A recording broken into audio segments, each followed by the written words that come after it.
That's been a fairly lengthy review. Now let's jump in and look at verses 14 and 15 of this morning. I believe we have some doctrines taught as well as some practical truths taught here in this text. I believe we have some doctrinal things as well as practical things taught here in this text. Some implicitly taught, some explicitly taught. There are three basic doctrines taught here. That the world is in darkness, that God is light, and that Christians are light. I think in your outline you'll notice, see, Christians are light is in bold. That's because C is explicitly taught here.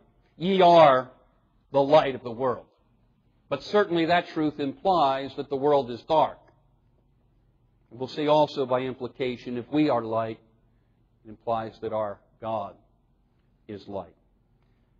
But I believe this passage also teaches us some practical truths about light itself. It informs us that light exposes darkness. It informs us that light explains the cause of darkness. It informs us that light shows us the way out of darkness. And explicitly it tells us that light is to be conspicuous. It's not to be put under a bushel. It's not to be wasted. But it's to be placed where it might shine. Well, let's look at first these doctrines taught as well as these practical truths taught. First, we see that this passage informs us that the world is in darkness. In other words, the world is false and it's sinful. The world is dark because it's false and it's sinful. Consider 2 Corinthians 4:4. There Paul tells us, speaking of those who are unbelievers, he says, in whom the God of this world hath blinded the minds of them which believe not, lest the light of the glorious gospel of Christ, who is the image of God, should shine unto them. He tells us that there's a dynamic at work. In the gospel is the glorious light of God. But we're told that there is one that's in control of the world, called the God of this world. He blinds men so that they can't see that glory and thus don't believe in that Christ who is the consummate glory of the gospel. Remember, Paul informs us in Ephesians 5:8 as he speaks to the Ephesian church, to professing believers and their seed, he says, for ye were sometimes darkness. I think it would be better translated, you were one time, or you were once darkness. He goes on to say you were light now.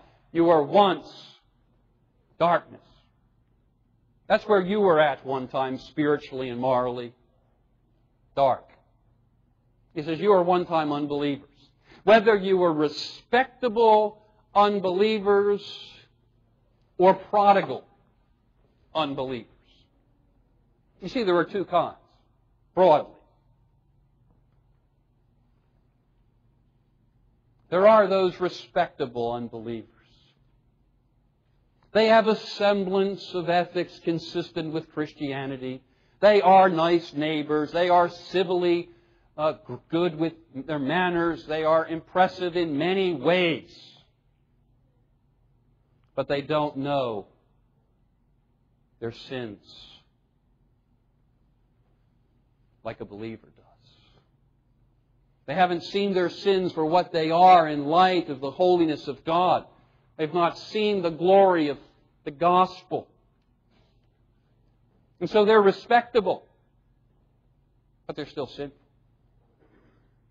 They're still black in the sight of God.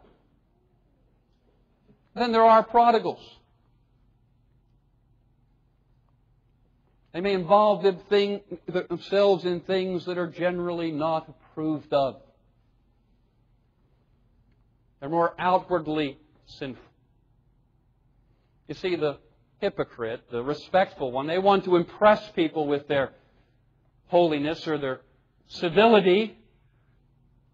But what does Jesus say of them? Just as the Pharisees sought to do so with their civility.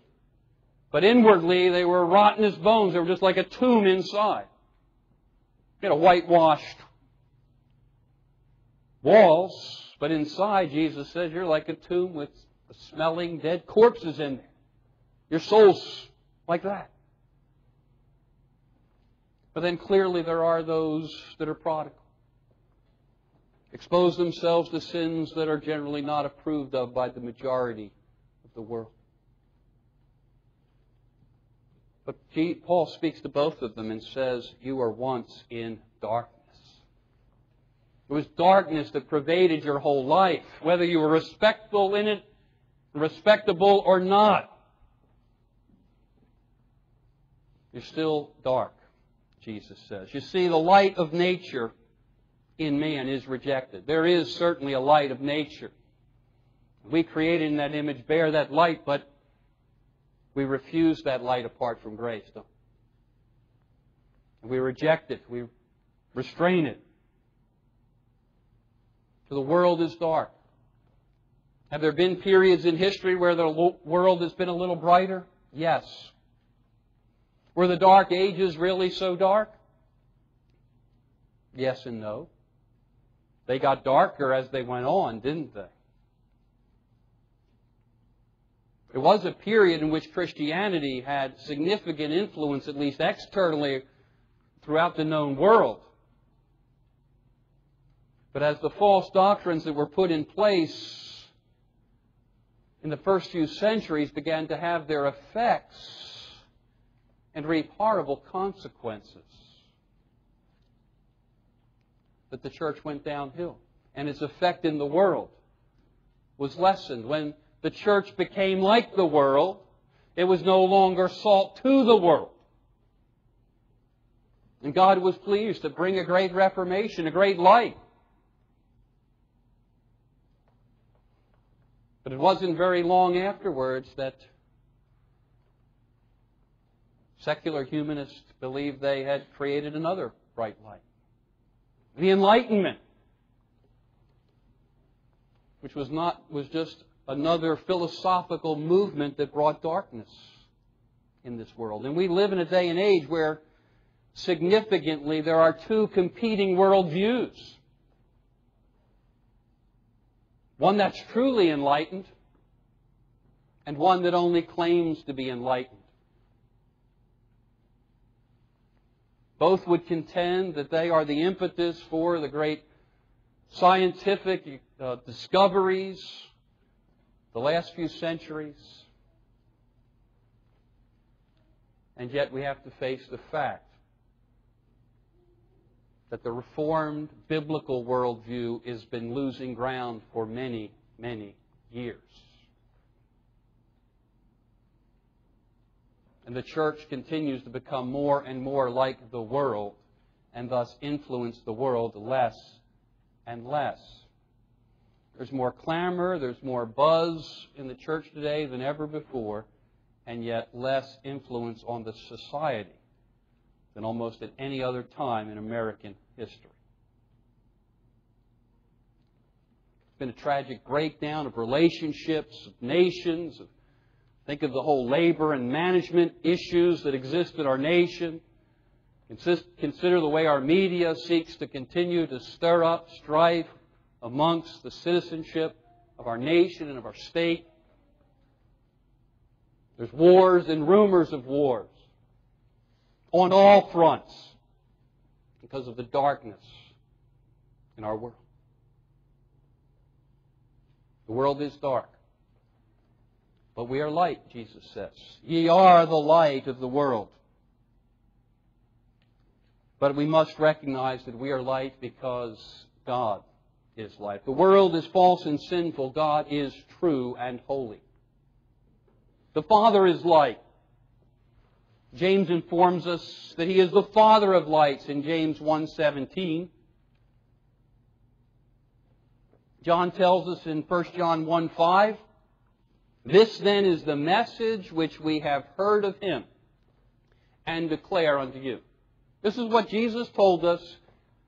We tell you. We tell you the same thing Jesus told us. Here's the essence of it.